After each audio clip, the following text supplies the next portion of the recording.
Everything around me was green, wild, and alive. Lush, vibrant green. But without tools, survival becomes a slow struggle. That's when I decided to make a jungle axe from nothing but stone, wood, and instinct. No steel, no machines, only hands, patience, and forgotten knowledge. The first step was finding the right stone. It needed to be strong but shapeable, so I searched near a dry stream bed, overturning rocks, until I found one with a sharp edge and the right weight. Not too brittle, not too smooth. Just as I picked it up, the sun glinted off its flat side. This rock had been shaped by water and time. All I had to do was help it find its true form. I knew I'd have to break it just right. So I struck it carefully with a larger rock, trying to split it along the line of weakness already formed by nature. Sharp crack ran through the stone, then everything shattered. I quickly brushed away the dirt to reveal a blade-like shard. Its sharp edge glistened with potential, and I could feel the power in my hands, the energy of countless years stored within this simple piece of flint. But it was just a blade. To become an axe, it needed a handle. I walked through the thick brush, searching for a tree that was dry, solid, and straight.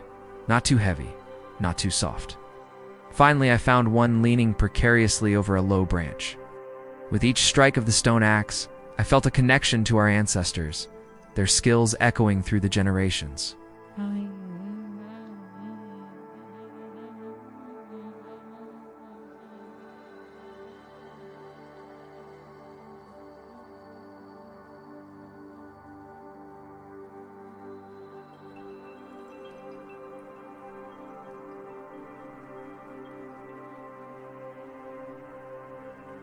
Slowly, surely, the shape began to emerge.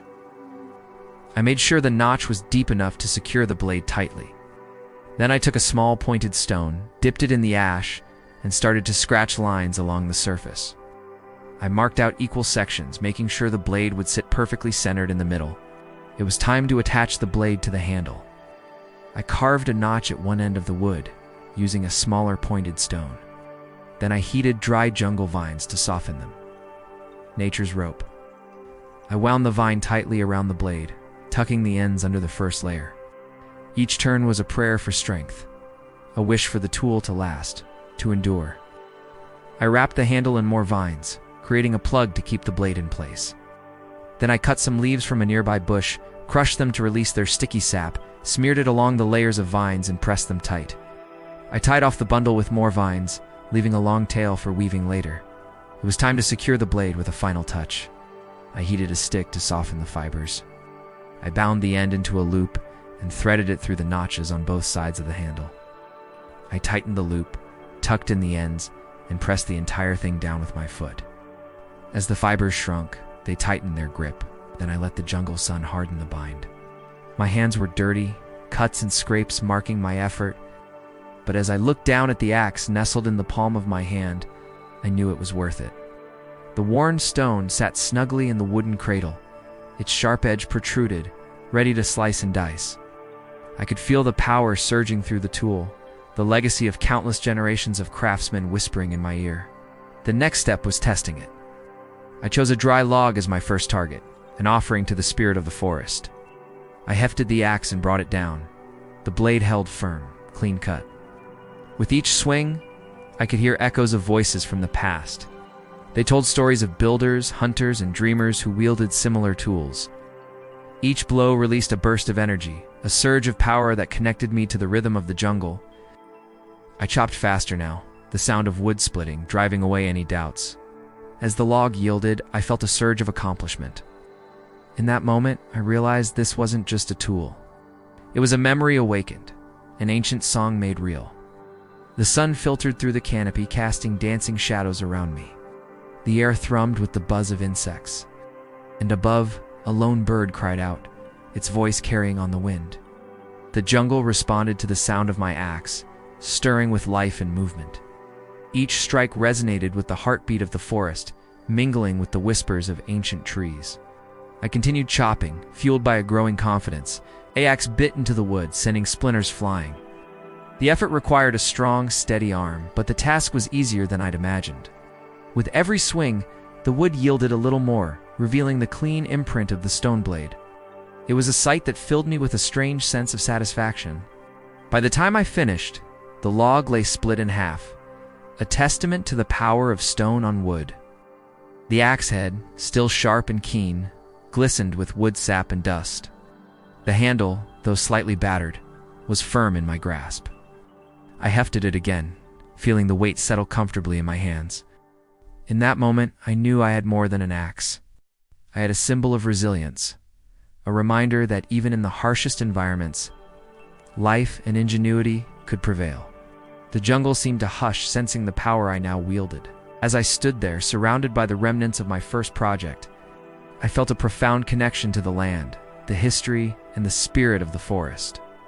The sun dipped lower in the sky, casting long shadows as I continued my work. Each swing was a meditation, a focus on the present, as I let the rhythm of the jungle envelop me.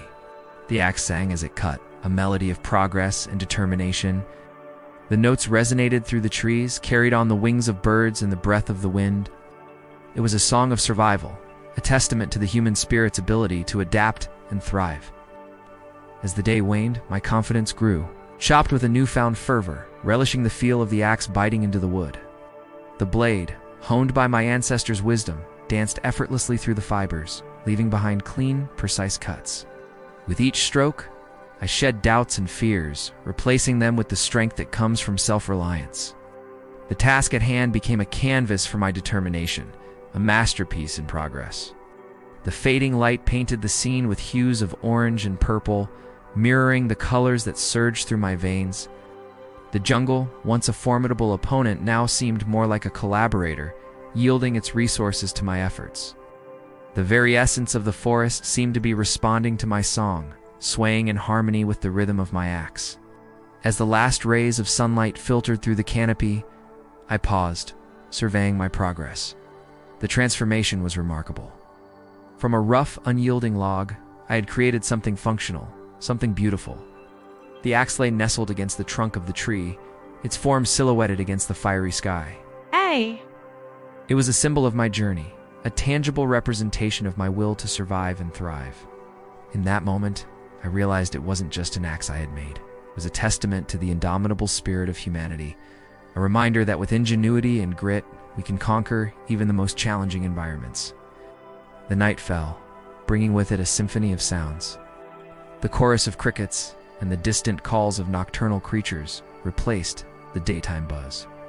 I stood there, enveloped by the embrace of the ancient trees, feeling more connected to the jungle than ever before. The air was alive with the scent of damp earth and blooming flowers. The canopy above me, a million tiny torches, flickered with the glow of fireflies, was a magical spectacle, a celebration of life in its myriad forms.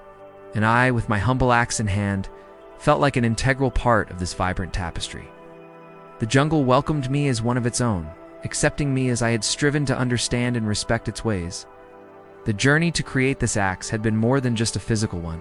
It had been a mental and spiritual odyssey as well. It had stripped away the layers of modern life, leaving me raw, exposed, and utterly present. It had tested my patience, my resolve, and my belief in myself. As I looked down at the axe, I saw more than just a tool. I saw a reflection of my own journey, the struggles, the triumphs, and the lessons learned. It was a tangible reminder that true strength isn't measured by what we possess, but by what we can create from nothing. The jungle, once a daunting challenge, now seemed like a source of endless possibility. Its bounty, its beauty, and its resilience had touched my soul. The rhythmic crash of waves, the rustling of leaves, and the gentle murmur of the wind became my companions.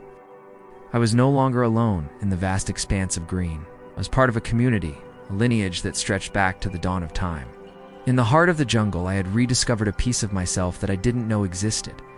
I had found the strength, the patience, and the ingenuity to survive, to create, and to thrive. And it all began with a simple axe, born from stone, wood, and instinct. The night deepened, the fireflies twinkled, and the jungle sighed contentedly. And I, the humble apprentice of the ancient craft, stood in awe of the beauty and power that surrounded me. If you found inspiration in this journey of forgotten craftsmanship, consider subscribing to my channel, The Forgotten Path. Your support means new skills brought to life. And if you're moved by these stories, please share them with others. Let's keep these ancient skills thriving.